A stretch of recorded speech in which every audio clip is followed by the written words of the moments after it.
পুরস্কার, সত্যজিৎ রায়। বয়স 24, লম্বা, রোগাটে, হাত পা রোগা, মুখখানা শীর্ণ, পকেটের দশা আরো কাহিল। লোকটি একজন শিল্পী। গল্পের সূচনায় তাকে টেপায়া একটি চেয়ারে বসে থাকতে দেখা যাচ্ছে। যেভাবে বসে আছে তাতে মনে হয় নড়াচড়া করবার উদ্যমটুকু পর্যন্ত নেই। ঠোঁট থেকে খুবই বিপজ্জনকভাবে ঝুলছে একটা আধ খাওয়া সিগারেট। হাতে একখানা বই। লোকটির তাবৎ মনোযোগ মনে হচ্ছে ওই বইখানাতেই নিবদ্ধ। এই যে দৃশ্য, এর মধ্যে অস্বাভাবিক কিছু কারো চোখে পড়বে না। একটু নজর করে দেখলে অবশ্য ভিন্ন কথা। তখন যা দেখা যাবে তার কোনো আবার ব্যাখ্যা নেই। বইখানা উল্টো করে ধরা। এইভাবে কি বই পড়া যায় নাকি? কি ব্যাখ্যায়? ব্যাখ্যার কিছুই নয়। লোকটি আদৌ পড়ছে না, এমনকি বইয়ের দিকে চোখই নেই তার।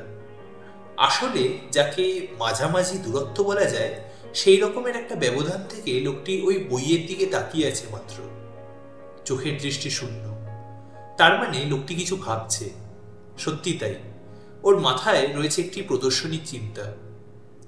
আজ সকালেই কাগজে বেরিয়েছে এই প্রদর্শনীর খবর।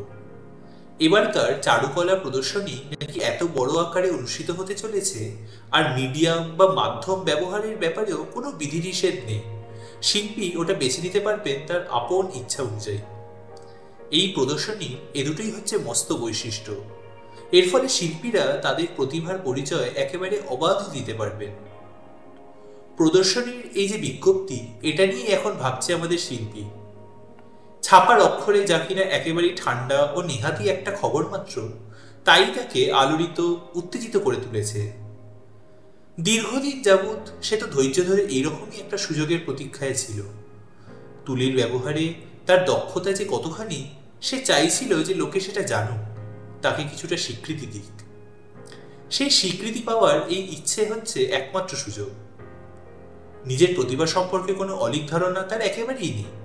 প্রদর্শনীতে বেশ মোটা অঙ্কের যেসব নগদ পুরস্কার দেওয়া হবে, সেসবের কোনোটাই যে সে পাবে এমন কথা কল্পনাও করে না। তার কাজের জন্য উদ্যোক্তাদের একটা প্রশংসাপত্র পেলেই সে খুশি হয়ে যায়। তাও যে পাবে এমন ভরসা তার নেই।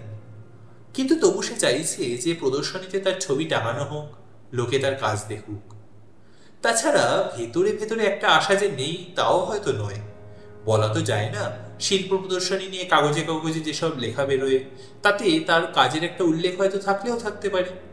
কোনো সমালোচক হয়তো লিখতেও পারেন, শ্রী অমুকের ফ্যামিলি গ্রুপ চিত্রখানির আবেদনও কম নয়। তার কম্পোজিশন চিত্তাকর্ষক, রঙের নির্বাচনেও বেশ মুন্সিয়ানার ছাপ রয়েছে, ইত্যাদি ইত্যাদি। শরীরে আলস্য, হাতের মধ্যে উল্টে ধরা বই। লোকটি এখন চিন্তামগ্ন। কি হবে তার ছবির বিষয়বস্তু, তাই নিয়ে সে ভাবছে। শিল্পের ব্যাপারে যদি তার কোনো ব্যক্তিগত পছন্দ অপছন্দ থেকেই থাকে, তো বলবো যে সে রিয়ালিজম বা বাস্তবতার অনুরাগী। যা বাস্তব তার সঙ্গে সে একেবারে আঠার মতো সেটে থাকে। প্রকৃতিকে ভেঙে চুরে বিকৃত করে দেখানোই তো আধুনিক শিল্পের রীতি হয়ে দাঁড়িয়েছে। কিন্তু তার সৌন্দর্যবোধ তাতে প্রেরিত হয়। শিল্পে যা স্যারিয়ালিজম বা অধিবাস্তববাদ বলে চলেছে, তা তার ভীতি উদ্রেক করে। তাছাড়া রেখা আর আকৃতি নিয়ে ওই যেসব পাগলামির খেলা, যার নাম দেওয়া হয়েছে অ্যাবস্ট্রাকশন বা বিমূর্ত শিল্প, ওটা তার মনে আদৌ কোনো সাড়া জাগায় না। তার বন্ধুদের মধ্যে অনেকেই শিল্প নিয়ে বড় বড় সব কথা বলে। তাদের কেউ বা শখের সমালোচক, কেউ বা নিজেই চিত্রশিল্পী। তারা তার সংকীর্ণ মনোভাবে নিন্দা করে বলে, তোমার কথা শুনলে হাসি পায় হে। বলে ওই সব বস্তা পচা পুরনো ধারণা নিয়ে আর চলবে না। আধুনিক শিল্পীদের কাজগুলো সব ভালো করে দেখো, তার তাৎপর্য বোঝবার চেষ্টা করো। এটা তোমাকেই করতে হবে, না করে উপায় নেই। এই যে সব জিনিয়াস, এদের তুমি উপেক্ষা করবে কি করে? বলেই তারা একগাদা নাম আউড়ে যায়।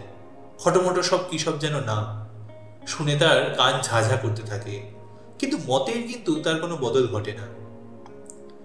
আধুনিক শিল্পকলার উপরে যেসব বই রয়েছে, তা যে সে কখনো পড়ে দেখবার চেষ্টা করেনি তা নয়, চেষ্টা করেছে একাধিকবার।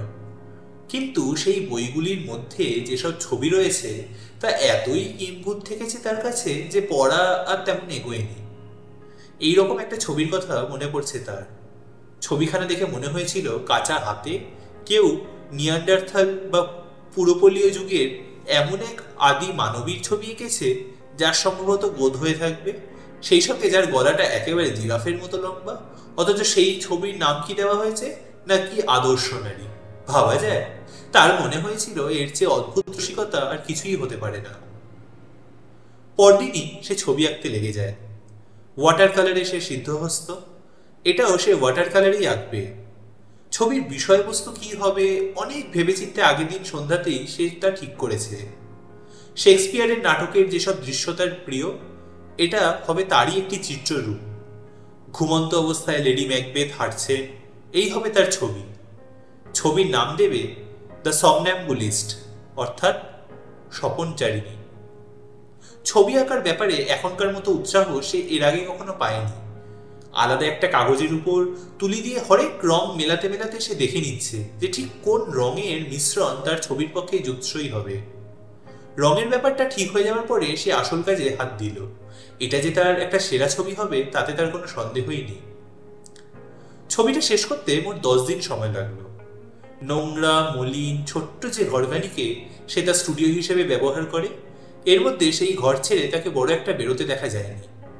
এই প্রথম সে তার মন প্রাণ একেবারে ঢেলে দিয়েছে এই ছবিটার মধ্যে। যে ধৈর্য আর উদ্যম নিয়ে সে এঁকেছে এই ছবি, তার মতো ঢিলে ঢালা আর অগোছালো প্রকৃতির মানুষের পক্ষে সেটাকে একটু অস্বাভাবিকই বলতে হবে। ছবির কাজ মোটামুটি শেষ হওয়ার পরেও তো এখানে ওখানে একটু আধটু তুলির ছোঁয়া লাগাতেই হয়। সেটা শেষ হলো 5ই জানুয়ারি তারিখে। তখন সন্ধে হয়ে আসছে। তুলি রেখে সে টান টান করে হাত ছড়িয়ে দিল। কাজের উদ্দীপনায় দপদপ করে জ্বলছে তার পেশিগুলি, তারা এখন বিশ্রাম চায়। একটু বাদেই কাজটা কেমন হয়েছে ঠিকমতো সেটা বুঝে নেওয়ার জন্য কয়েক পা পিছিয়ে গিয়ে সে তার ছবিটার দিকে তাকালো। তাকিয়ে রইল পুরো 5 মিনিট। চোখ দুটি আধবোজা, মাথাটা একপাশে একটু হেলানো। ছবিখানিকে যত দেখে ততই ভালো লেগে যায়। রং, অভিব্যক্তি, কম্পোজিশন সবই সাক্ষ্য দিচ্ছে সেই প্রেরণার ভিতরে যার তাগিদ ছিল বলেই সে এই ছবিখানা আঁকতে পেরেছে। হঠাৎই তার মনে হলো যে নিজেকেই সে যেন অতিক্রম করে এসেছে। যা সে তার চোখের সামনে দেখছে তেমন ছবি যে সে আঁকতে পারবে নিজের সম্পর্কে এমন ধারণা তার কখনো ছিল না। এখন সে দারুণ তৃপ্ত। সে বুঝতে পারছে যে 10 দিন ধরে এই যে এত পরিশ্রম করেছে সেটা জলে যায়নি। কিন্তু নিজের সৃষ্টি নিয়ে আত্মতৃপ্ত হয়ে বসে থাকবার মতো সময় নেই। প্রদর্শনীতে ছবি পাঠাবার আজই শেষ দিন। আজ রাত্রিরেই সে তার ছবি ডাকে পাঠিয়ে দেবে। নিজের ছবিতে সে যা দেখেছে সমালোচকদেরও সেটা দেখা চাই। আসলে তাদের দেখাটাই তো বেশি জরুরি। ইজেল থেকে ছবিখানা সে নামিয়ে রাখলো। তারপর খোঁজে লেগে গেল সুতো আর মোড়কের কাগজে। ডাকঘর থেকে সে যখন বেরিয়ে এলো তার চোখ তখন টনটন করছে, রগও দপদপ করে জ্বলছে। যা পরিশ্রম গেল তাতে তো এমনটা হতেই পারে। পা দুটো যেন পাথরের মতো ভারী হয়ে আছে। ধীরে ধীরে পা ফেলে হাঁটতে লাগলো। শহরের যে অংশটা একটু নির্জন ফাঁকা, এখন সে সেইখানে যাবে। তার এখন একটু খোলা হাওয়ায় শ্বাস নেওয়া দরকার। সন্ধ্যার হাওয়ায় সুস্থ বোধ করলো সে খানিকটা। ঘণ্টাখানেক বাদে সে যখন ফিরে এলো তখনকার ক্লান্তি অনেকটাই কেটে গেছে। পরদিন সকালে মনে হলো ক্লান্তির শেষ রেস্টটুকু আর নেই। সে তখন একেবারে টাটকা তাজা একটা মানুষ। ব্রেকফাস্ট করতে করতে কাগজ পড়ছিল সে। সেই সময় সোসাইটি অফ ফাইন আর্টসের ছোট্ট একটা বিজ্ঞপ্তি তার চোখে পড়ে। সোসাইটি জানাচ্ছে যে প্রদর্শনীতে এবার প্রচুর ছবি এসেছে। এবারকার প্রদর্শনী যে দারুণ সফল হবে তাতে তাদের কোনো সন্দেহ নেই। একবার তার মনে হলো এবারে স্টুডিওটাকে একটু পরিষ্কার পরিচ্ছন্ন করা দরকার। এত জঞ্জাল জমে গেছে যে সেসব সাফ না করলেই নয়। তারপরেই আবার আলস্যতাকে পেয়ে বসলো। বসে বসে সে ভাবতে লাগলো উঠবে কি উঠবে না। শেষ পর্যন্ত মনে হলো সাফসুত্র কাজটা পরে করলেও চলবে। সেদিন সে যখন ফের তার স্টুডিওয়ে ফিরে ঢুকলো তখন সন্ধে উতরে গেছে। ঘর অন্ধকার। তারই মধ্যে হাতড়ে হাতড়ে সেই সুইচ টিপে আলো জ্বালালো। স্টুডিওটা একেবারে যাচ্ছে তাই রকমের অগোছালো হয়ে আছে। এখানে ওখানে পড়ে আছে রঙের টিউব। তুলিগুলিও যেন কোনটা কোথায় ছড়িয়ে রয়েছে তার কোনো ঠিক ঠিকানা নেই। তাড়াতাড়ি কাজ করতে হয়েছে তো, তাই যেখানে সেটা রাখার কথা সেখানে সেটা রাখেনি। মেজের উপরে ছেঁড়া ন্যাকড়া আর কাগজের ডাই। স্টুডিওর এই বিশৃঙ্খল অবস্থা দেখতে দেখতেই হঠাৎ একখানা কাগজের উপর চোখ পড়ল তার। ইজেলের ঠিক নিচেই কাগজখানা পড়ে আছে। বুকটা হঠাৎ ধক করে উঠল। এটা তার চেনা কাগজ। নিচু হয়ে কাগজখানা সে তুলে নিল। তারপরে যেন অন্ধকার হয়ে গেল গোটা পৃথিবী। ইজেলটাকে আঁকড়ে ধরে নিজেকে কোনো মতে সে সামলে নিল। হাতের মধ্যে যে কাগজখানা আঁকড়ে ধরে রয়েছে সেটা তো সামান্য একখানা কাগজ মাত্র নয়, সেটাই যে তার সেরা ছবি, দ্য সমন্যাম্বুলিস্ট, স্বপনচারিণী। এত পরিশ্রম করে এত যত্ন নিয়ে যার ছবি সে এঁকেছে, সেই লেডি ম্যাকবেথ এখন তার ঘুমন্ত ভাষাহীন কাচের মতো চোখে তার দিকে তাকিয়ে আছে। ওই চোখ দুটিও তো তারই দেওয়া। বিস্ময়ের প্রাথমিক প্রবল ধাক্কাটা কেটে যেতেই একটা ভয়ঙ্কর হতাশায় সে ডুবে গেল। গন্ডগোল যে কোথায় হয়েছে সেটা বুঝতে তার বিশেষ সময় লাগেনি।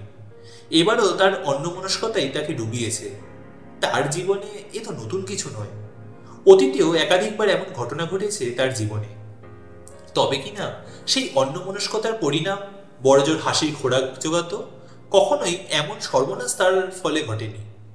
এবারে সেই সর্বনাশটাই ঘটল, নিদারুণ নিষ্ঠুর সর্বনাশ। মনে হলো প্রবল একটা গ্লানি যেন তার ভিতর থেকে উঠে আসছে। সে ভীষণ অসুস্থ বোধ করছে। কমিটির হাতে কি পৌঁছে দিয়েছে সে? পার্সেল খুলে একখানা কাগজ, আর সেই সঙ্গে শিল্পী ও ছবির নাম ছাড়া তো আর তারা কিছুই পায়নি। ছবির বদলে স্রেফ একখানা কাগজ পেয়ে তারা নিশ্চয়ই খুব হেসে খুন হচ্ছে। ভাগ্যের নিষ্ঠুর পরিহাস ছাড়া আর কি বা বলা যায় একে? দাঁতে দাঁত ঘষে নিরুপায় আক্রোশে সে নিজেকে আর তার ভাগ্যকে বারবার ধিক্কার দিতে লাগলো। ছবিখানাকে কুচি কুচি করে ছিঁড়ে ফেললো সে। ছেঁড়া টুকরোগুলোকে নিক্ষেপ করলো বাজে কাগজের ঝুড়ির মধ্যে। পরের সপ্তাহে সে প্রাণপণ চেষ্টা করতে লাগলো এই বিপর্যয়ের কথা ভুলে যেতে। ভুলে যাওয়ার জন্য রং আর তুলি দিয়ে এমন সমস্ত কাজ করতে লাগলো যে ধরনের কাজ সে এর আগে কখনো করেনি। আসলে এ তো আর কিছুই নয়, নিজেকে ভুলিয়ে রাখার চেষ্টা। সে যখন এই চেষ্টা চালিয়ে যাচ্ছে আর বিপর্যয়ের ব্যাপারটা সত্যিই ভুলতে বসেছে, ঠিক তখনই 15ই জানুয়ারি অর্থাৎ প্রদর্শনীর যেদিন উদ্বোধন হবে সেই দিনই সকালে একখানা চিঠি তার কাছে এসে পৌঁছালো। সে তার ব্রেকফাস্ট সেরে নিচ্ছে, এই সময় চিঠিখানা সে হাতে পায়। নীল রঙের লম্বাটি একটি খাম, তার উপরে পরিচ্ছন্ন প্রতীক। কারাই চিঠি পাঠিয়েছে তা ওই প্রতীক দেখেই বোঝা যায়। চিঠি পাঠিয়েছে সোসাইটি অফ ফাইন আর্টস। খাম খুলে চিঠি বার করবার আগে এক মুহূর্ত সে ভাবল যে চিঠিতে কি থাকতে পারে। তার মনে হলো রহস্যজনক পার্সেলটি সম্পর্কে সোসাইটি নিশ্চয়ই কিছু জানতে চাইছে। সম্ভবত এটা নিয়ম রক্ষার ব্যাপার মাত্র, সোসাইটি যা হামেশাই করে থাকে। স্থিরভাবে খামের মধ্যে আঙুল চালিয়ে চিঠিখানা সে বার করে আনলো। চিঠির সূচনা এরকম: প্রিয় মহাশয়, আমরা আপনাকে সানন্দ অভিনন্দন জানাই। এমা, কিন্তু এ তো অবিশ্বাস্য ব্যাপার। নিজের চোখকে সে বিশ্বাস করতে পারছিল না। সংক্ষেপে আধা আনুষ্ঠানিক ভাষায় সোসাইটি তাকে জানাচ্ছে যে তার ছবি দ্য সমন্যাম্বুলিস্ট এবার একটি প্রথম পুরস্কার পেয়েছে। চিঠির উপসংহারে রয়েছে স্বনির্বন্ধ অনুরোধ, প্রদর্শনীর উদ্বোধন দিবসের অনুষ্ঠানে তার উপস্থিত থাকা চাই। তার মাথা ঘুরছিল। ব্যাপারটার মাথা মুন্ডু সে কিছুই বুঝতে পারছিল না। খুশি হবে কি, সে বিভ্রান্ত। প্রাথমিক উত্তেজনা কেটে যাওয়ার পর সে বুঝতে পারল যে কোথাও কিছু একটা গন্ডগোল ঘটেছে, নয়তো এমন তো হতে পারে না। আধ ঘন্টা বাদে সে যখন টাউন হলে গিয়ে পৌঁছলো, নিরুদ্ধ উত্তেজনায় তখন তার প্রায় দম বন্ধ হয়ে আসছে। টাউন হলের মস্ত ফটক সর্বসাধারণের জন্য খুলে দেওয়া হয়েছে। প্রদর্শনী দেখবার জন্য লোক আসছে লাইন বেঁধে।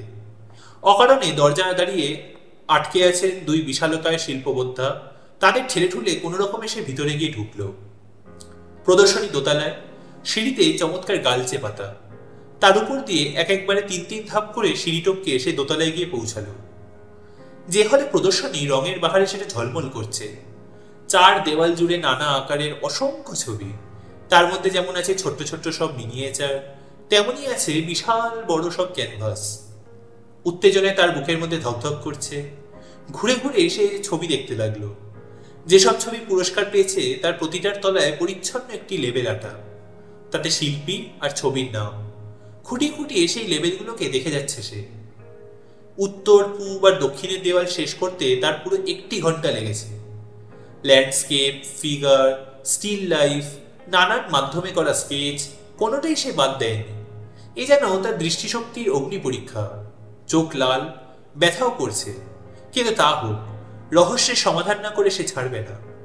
সে যখন পশ্চিমের দেওয়ালে গিয়ে দাঁড়ালো তখন তার উৎসাহ অবশ্য অনেকটাই ঝিমিয়ে গেছে, কিন্তু সেখানে গিয়ে যা দেখলো তাতে তার উৎসাহের যেটুকুও বা অবশিষ্ট ছিল তাও আর রইল না। দেওয়াল জুড়ে ঝুলছে ভয়াবহ দুঃস্বপ্নের মতো সব ছবি, যার নাম কিনা অ্যাবস্ট্রাকশন বা বিমর্ত শিল্প। প্রথম ছবিটাই প্রথম পুরস্কার পেয়েছে। নেহাতি অনিচ্ছায়, প্রায় যন্ত্রের মতো সে ছবিখানার লেবেলের উপরে চোখ রাখল। নামটা চেনা চেনা মনে হলো। আরে, এ তো তারই নাম। আর ছবির নাম, ওটাও তো তার চেনা, দ্য সমন্যাম্বুলিস্ট। কিন্তু এটা কিসের ছবি? তুলি দিয়ে এই যে রং বেরঙের ছোপ লাগানো হয়েছে, এরই বা অর্থ কি? এরকম কিছু তো সে কোশমিনকালেও আঁকেনি। এবারে বিদ্যুৎ চমকের মতো ব্যাপারটা সে বুঝে গেল। ছবি নয়, এটা সেই কাগজখানা ছবিতে যে যে রং ব্যবহার করবে তার মিশেল ঠিক করবার জন্য এরই উপরে সে তার তুলি দিয়ে হরেক রঙের ছোপ লাগিয়েছিল।